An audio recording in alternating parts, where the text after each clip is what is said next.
Good day and welcome back to another DBZ Dokkan Battle video. In this video we're going to be taking a look at Ceremony of Revenge Super 17, the TEQ LR Super 17 that recently got his Extreme Z Awakening in DBZ Dokkan Battle. Now, TEQ Super 17 is one of those characters that I think, for the most part, was initially kind of okay on release. He never felt truly OP.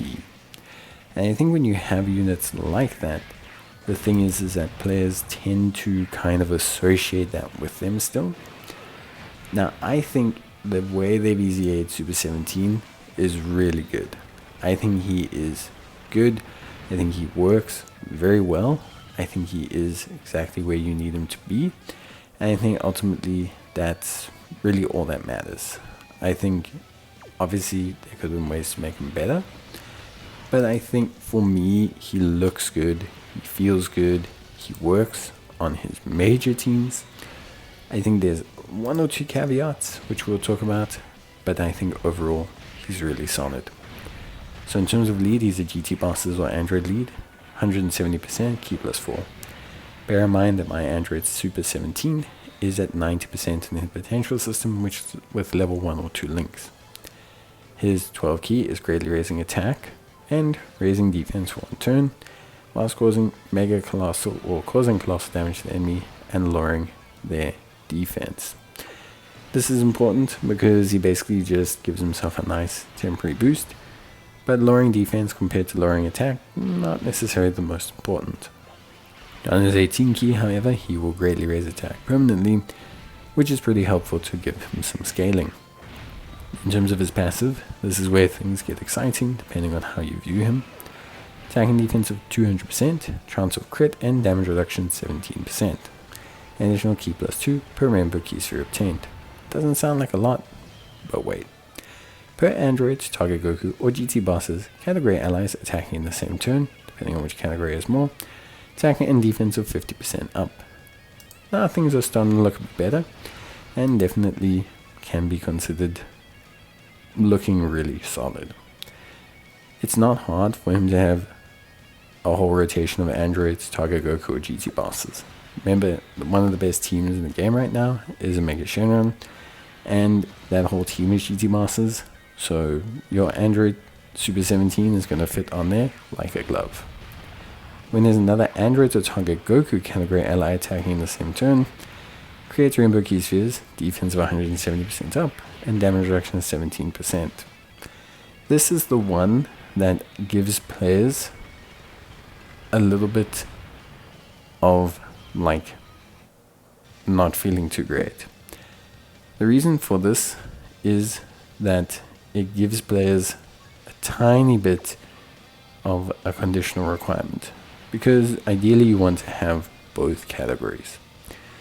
This means that it's a little bit difficult to work your team around, especially on, as I mentioned, the aforementioned GT bosses. One thing I will say is that for me, although it's a little bit conditional, it's not absolutely mandatory to have both. It's not absolutely mandatory to do it every time. For every rainbow key sphere obtained, you will launch an additional attack. There's a great chance of becoming a super up to 2 times. And activating the active skill or when attacking with 17 or more key, chance of crit up 17% and attack and defense of 70%. When receiving an attack, damage reduction of 17% and defense of 100%. And for every attack received, key +1 up to 7, and attack, defense and crit chance up 10% up to 70%. So you can very easily guarantee himself a crit, which is great. Android Assault, Fear and Faith, Fused Fighters, Nightmare, GT, Fierce Battle, Legendary Power. Gives him some solid link skills. He is pretty good. I mean, he can hit, kind of like 1.2, 1.3 mil with full links, with a full Android 17. You're probably looking at like 1.7 mil with a pretty high level of damage reduction, ranging between 51% all the way up to that 70-ish%. It's good for sure, but it is obviously, how does he do against units when he has, for example, additional factors. One important thing to kick in and note is that when receiving an attack, his defense goes up 100%. A lot of people misread this. If, for example, he has 1.4 mil defense, when he gets hit or is receiving an attack, that goes up to like 2.8, which is why he will feel super tanky, even though you might think he should probably take damage. That gives you a good idea of how strong he can really get. His active skill requires him receiving an attack 7 or more times in battle, and he will lower enemies' attack and defense by 17%. I think overall he's a good unit. I think he's a good tank. I think he scales well. He provides decent damage. He is solid. He fits on his teams. He's not the world's best unit on his teams. Like, he still has some conditional requirements, but they're not egregious. It's not like it's impossible to meet them. Yes, it requires a couple newer units to really truly max it out, but it's not like, oh wow, I can't do this, you know. It's impossible to get Super 17 to work.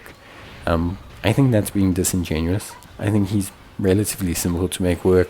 He doesn't feel overtly complicated. I do wish they would give an easy A to the strength 17s.